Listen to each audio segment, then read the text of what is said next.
Well, once again, good morning. Good morning. So we've been talking about science and faith, and last week we had part one of science and faith. So this is a continuation of that.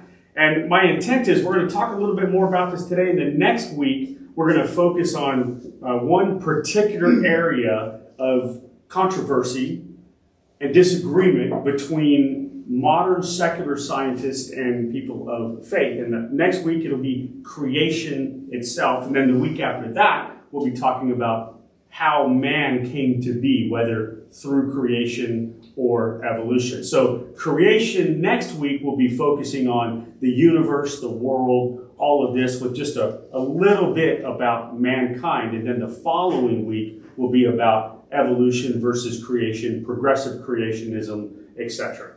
But next week we'll be focused on those are the two biggest parts of that people usually have big controversial aspects about. So the series though is based on 1 Corinthians chapter 5 verses 20 to 22, which is also the reading for today. And it says, "Do not treat prophecies with contempt, but test them all. Hold on to what is good and reject every kind of evil." These are the words of the Lord. Thanks be to God. So we are to test the prophecies and to test the preaching, to question what we learn so that we can actually be seeking the truth. And with that, I'd like to also read John 3:12, which says, "I have spoken to you of the earthly things, and you do not believe. How then will you believe if I speak of the heavenly things?" Folks, God has given us everything that we need to believe in His truth. He has given us everything that we need for salvation. He has given us everything that we need to live life for the fullest. And God has also given us the desire to know more. The curiosity to seek answers for the questions that we have that we just simply don't know the answers to at this time. But the thing is, no Christian ever has to be afraid to seek the answers, because these answers are always going to be in alignment, if the answers are true, in alignment to God and His truth. They're not going to conflict at all. And sometimes people have this idea that science is going to conflict with our faith, with Christian theology at least. And science does not conflict with our faith. What conflicts with our faith is bad science. And we'll be talking about that today and over the next couple of weeks. In our world today, there are many people who believe that truth is relative. In other words, they believe that one person's truth may be different from another person's truth. And now, that might be accurate if we're discussing opinions about something. You know, one person says, well, my truth is vanilla ice cream is better than chocolate ice cream. And the other person says chocolate ice cream is better than vanilla ice cream. But that's an opinion. It is not a truth. Because truth itself is objective, not subjective. And it doesn't change based on how a person feels. God is either real or He isn't. There is no in between. And if one person believes that God is real and another person believes that God is not real, they cannot both be right. Because the truth is the truth, regardless of whether or not a person believes it.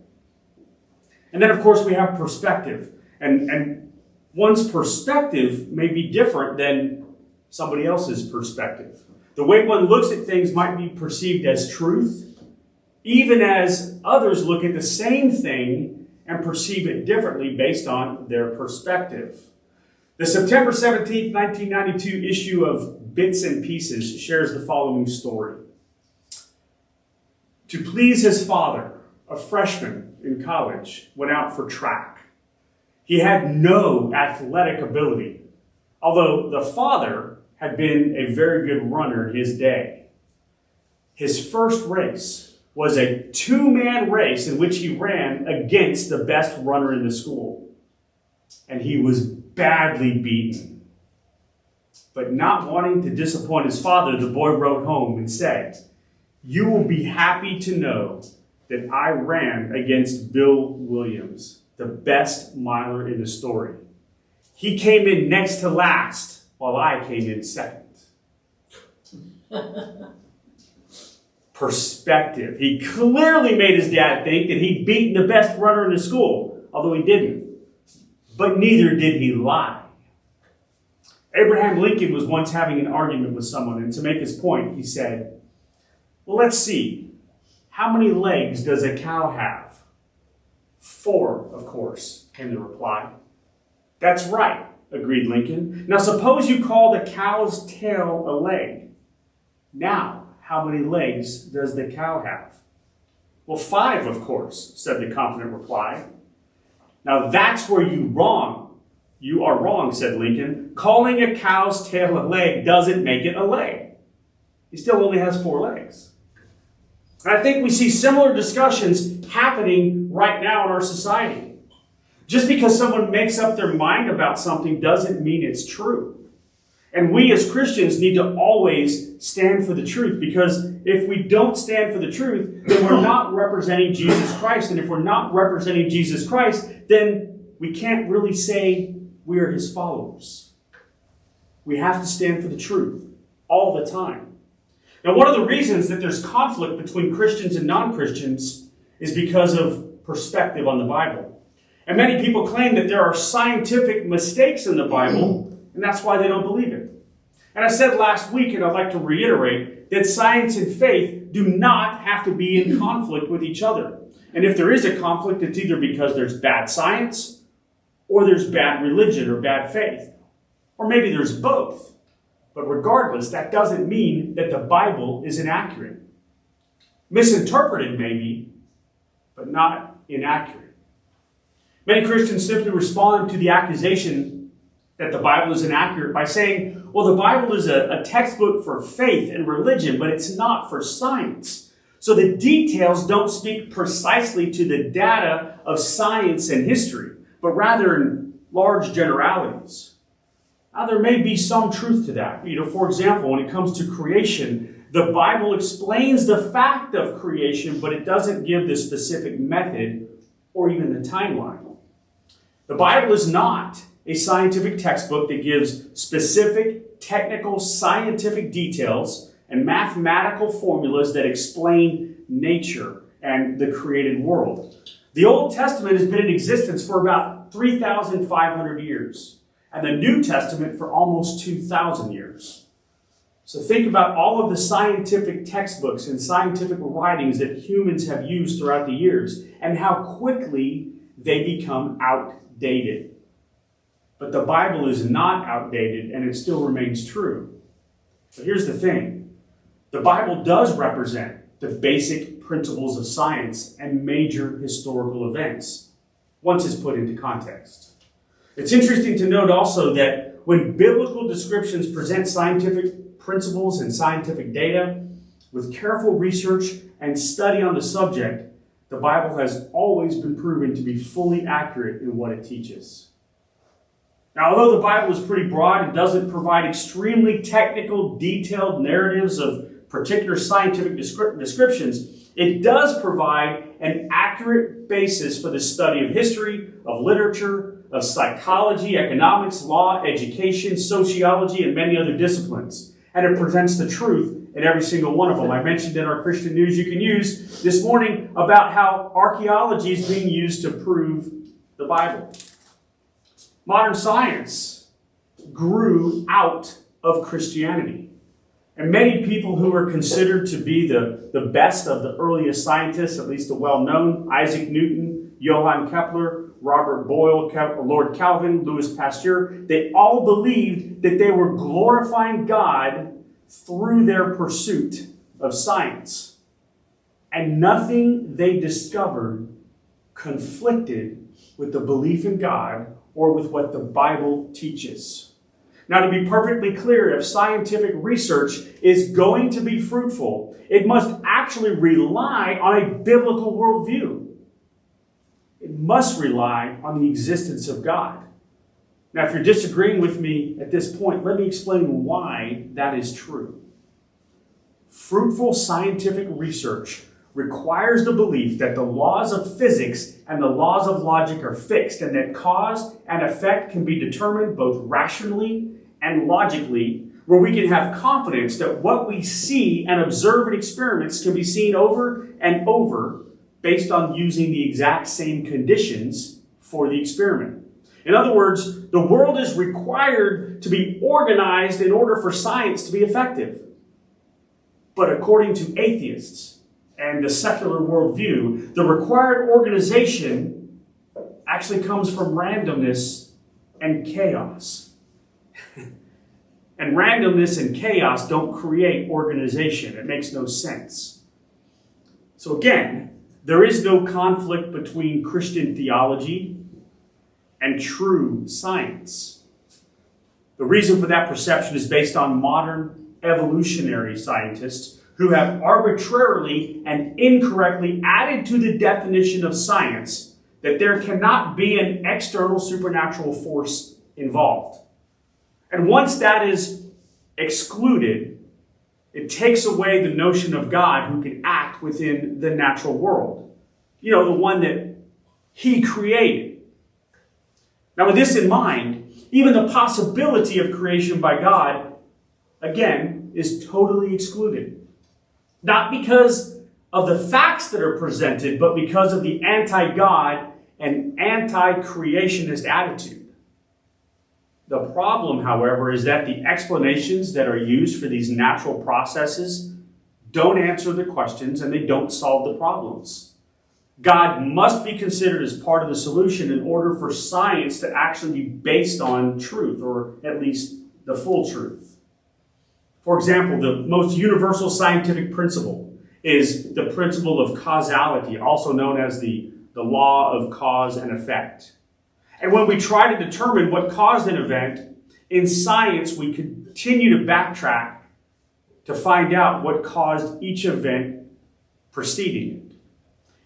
We ask what caused a particular event, and then we ask what cause was the reason for that event to occur, and then what caused that to occur. And we keep going all the way back until we can't go back any further, which means we're asking about the first cause. And the first cause cannot be answered by modern secular scientists. The first cause, according to the Bible, though, is God Himself. Christians have an answer for the first cause, and atheists do not, simply because they refuse to admit that even the remote possibility of the first cause is God. If the laws of cause and effect apply to the universe as a whole, then the only thing that could possibly explain the first cause is God. Romans 1:19-20 says, "Since what may be known about God is plain to them, because God has made it plain to them. For since the creation of the world, God's invisible qualities, His eternal power and divine nature, have been clearly seen, being understood from what has been made, so that people are without excuse." The fact that God exists is actually pretty clear to everyone because we exist and because something exists. And there has to be a first cause. But the primary reason why people don't believe in God and choose not to believe in God isn't because of lack of evidence, because there's plenty of evidence. The reason why people don't want to believe in God is because once people make that decision that God exists, it means that they will actually have to change their life. Because if God is real and the Bible is true, then people can't just go on living the way that they want to live, the way that they've been living in a sinful lifestyle that makes them feel good, makes them feel happy about what they're doing, because that doesn't lead to true happiness. And I made it clear in last week's sermon that God doesn't expect blind faith. 1 Peter 3:15 tells us to always be prepared to give an answer to everyone who asks you, to give the reason for the hope that you have. So we have to have an answer, not just blind faith. Now, there are a couple of areas of scientific interest that, again, I intend to speak about in this series. Of course, we're going to talk about creation itself, of the universe and the world, and then we'll discuss evolution. And these are probably the two most important topics upon which modern science and Christian theology adamantly disagree. I just want to point out, however, that this disagreement is not based on the facts. This disagreement is based purely on whether or not God is involved. And in fact, the atheist position doesn't even have an answer for the question of creation, much less a valid argument. But before we get to those two topics, there are a couple of things I want to discuss in general science about the Bible, as an example about how the Bible is true. In somewhat recent history, scientists had figured out the exact number of stars in the universe, and even numbered and named them. In even more recent history, once these massive telescopes have been discovered and put far out into space, these telescopes are telling us things about the universe that we never knew before. Well, at least those who didn't believe in the Bible never knew before. One of the things that scientists have been saying for the last 100 years or so now is that we can't number the stars. We don't know how big the universe is, even though previously they were all named and numbered. When the Hubble telescope was launched in 1990, a much bigger universe came into view than what we'd previously known at that time. And that was only 33 years ago. On Christmas Day, 2021, the James Webb Space Telescope was launched. And within days, researchers began discovering thousands of more galaxies within days. The James Webb Space Telescope is also making discoveries that lead to questions about the Big Bang Theory. According to a CNN report, astronomers have used the James Webb Space Telescope to peer back in time to the early days of the universe, and they spotted something unexpected. The Space Observatory revealed 6 massive galaxies that existed between 500 million and 700 million years ago. Between 500 million and 700 million years after the Big Bang that created the universe. The discovery is completely upending existing theories about the origins of galaxies, according to a new study that has been published in the Journal of Nature. These objects are way more massive than anyone expected, said co-author Joel Leha, who is an assistant professor of astronomy and astrophysics at Penn State University. We expected only to find tiny young baby galaxies at that point in time, but we've discovered galaxies as mature as our own in what was previously understood to be the dawn of the universe. So for those modern scientists who've been holding to this theory that about the Big Bang and how the universe started and when it started, the James Webb Space Telescope is proving that they're completely wrong. And it's interesting how science is contradicting science. And I know I quoted him last week, but I want to reiterate what Neil deGrasse Tyson said. A well-known astrophysicist, again, some people consider him to be the smartest person alive today. And when asked where all our physics come from, the laws of physics and what was around before the Big Bang, he said, at the moment, the questions transcend our available data and theories. And he also said most scientific claims made on the frontier will ultimately be disproved due primarily to bad or incomplete data, which is literally what we are seeing right now with the James Webb Space Telescope. The calculations used by those just a few short years ago that gave us the answer to how old the universe is and how it was created are completely wrong in their calculation about the universe's age. Now, how this doesn't prove the way the universe was created, it certainly does bring into question some of the so-called scientific method used when the calculations are so wrong about the age of the universe. The Bible, though, in Jeremiah 3:22, which was written about 3,500 years ago, says, "The host of heaven cannot be numbered, nor the sand of the sea measured." Now, in some of the translations, when this is talking about the host of heaven, it's very specifically talking about the stars. It says the stars cannot be numbered. Christians already knew this. We had an expectation that you can't number the stars. The Academy of Science at one point disagreed, and they had every star named and every star numbered. But now it's coming around to the truth. Hebrews 11:3 says, "By faith we understand that the worlds were framed by the word of God, so that the things which are seen were not made of things which are visible." Now today, we know that these things that are invisible, that make up the things that are seen, as atoms.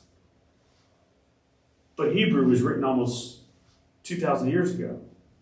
They didn't call them atoms because the word wasn't there yet. But everything that is seen is made up of these tiny things that are unseen. Written in the Bible 2,000 years ago. Just a couple of hundred years ago, our doctors had very little understanding of disease pathology, and microscopic biology was completely unknown. In fact, one of the reasons the death rate was so high in hospitals was because doctors actually did wash their hands, but they washed them in basins or tubs of water before they would go from patient to patient. And people got sick or more sick, and they died. But in Leviticus 15:13, written about 3,000 years ago, the Bible tells us that when we're cleansing from illness and sickness, we are to wash our clothes and our persons in running water. Not a tub of water. It specifically has to be running water to wash away the microscopic germs that no one even knew existed. And I don't have the exact verse here. I'll try to bring it next week, but the Bible even describes how to make soap. It's written as a formula, how to make soap, which we know today actually works to wash away these microscopic bacteria. For many years, people thought that the earth was flat. Well, to be honest, some people think the earth is flat still today. But we know, we have scientific evidence that the earth is round. And some of you may remember, well, maybe not remember, but remember from school lessons, that in 1492, Christopher Columbus sailed to the North American area. He didn't quite make it to North America. Made it to some islands out here. But as you remember, he thought he was going to the Indies. And his trip was actually an effort to prove that the world was round. In fact, one of the reasons why he was supported so much by Queen Isabella of Spain was because she was a very, very strong Catholic believer. And her reasons for supporting the voyage of Columbus were based on her faith in what the Bible said. Now, most of the modern textbooks that we read will claim that Queen Isabella and her husband, King Ferdinand, were interested in making money from the spice trade. And that's why they supported Columbus. Now, while that may be true, that wasn't their primary motivation. The primary motivation for supporting Columbus was as a means to evangelize the world, to open the door to reaching the people in the Indies for Christ. Now, I learned at one point years ago that Queen Isabella also saw this as an opportunity to prove to the world that the earth is round, because at that time most people thought the earth was flat. Her belief was based on the biblical teaching in Isaiah 40:22, which says, "He who sits on the circle of the earth." And now, the Hebrew word translated as circle here can also mean sphere or ball. But unfortunately, when I tried to research this, although I remember learning this, when I tried to research this, I couldn't find a reputable source that I could bring to your attention saying that this is one of the reasons why Queen Isabella supported Columbus. But that doesn't mean that it's not true. And I know I learned that somewhere. But either way, Isaiah was written about 2,800 years ago, and it told us that the earth is a circle, as in round. You may have heard the phrase, the squeaky wheel gets the oil. And in the case of modern science, the squeaky wheel is the atheist scientist who almost religiously proclaim naturalism or atheism. That God doesn't exist and that everything has to be explained by natural processes, creation, evolution, etc. But there are highly regarded, credentialed, and qualified scientists who are believers too, but they just don't get the media platform because what they proclaim supports the Bible. Dr. Stephen Meyer, PhD from Cambridge University, is a huge proponent of the belief that the universe was created through intelligent design by God. Dr. Owen Gingrich, Harvard astrophysicist who believes that the Big Bang makes most sense only if it was caused by intelligent design, by God. Dr. Dean Kenyon, biophysicist from San Francisco State University, who believes that the best evidence for molecular complexity and the information-bearing properties of deoxyribonucleic acid, what we also know as DNA, is by intelligent design, by God. Dr. Robin Collins, who is in the physics program for the physics PhD program at the University of Texas, when he became convinced of the existence of God. So he ended up transferring to Notre Dame and getting his PhD in philosophy instead. Believes in the existence of God and that the universe was created by God. Dr. Guillermo Gonzalez, PhD in astronomy from the University of Washington and professor at Iowa State University, believes that the evidence demonstrates the universe is designed by God. Dr. Michael Behe, PhD in biochemistry from the University of Pennsylvania, huge proponent of intelligent design, believes that the universe was created and designed by God. And Dr. William Dembski, the PhD with PhDs, plural, in mathematics and philosophy from the University of Chicago and the University of Illinois, respectively, believes that the universe was created and designed by God. Now, everyone that I just mentioned has been ostracized from the mainstream scientific community. Notice that everybody I mentioned also has degrees in what would be considered science. I didn't bring up anybody that has a degree in just philosophy or theology because people would argue that you're biased. These are people with degrees in astrophysics, microbiology, etc. That's important to know. But they've all been ostracized from the mainstream scientific community. And here's an example from a published statement from biochemist Franklin Harrell. He says, "We should reject as a matter of principle the substitution of intelligent design for the dialogue of chance and necessity. But we must concede that there are presently no detailed Darwinian accounts of the evolution of any biochemical system, only a variety of wishful speculations." Now I want to go back and read a couple of those things. We should reject as a matter of principle intelligent design. We should reject it as a matter of principle. Even if the evidence shows it, as a matter of principle, we should reject it because it indicates that God exists.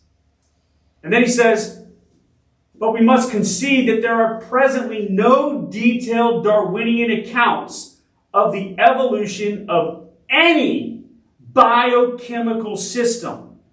Only a variety of wishful speculations.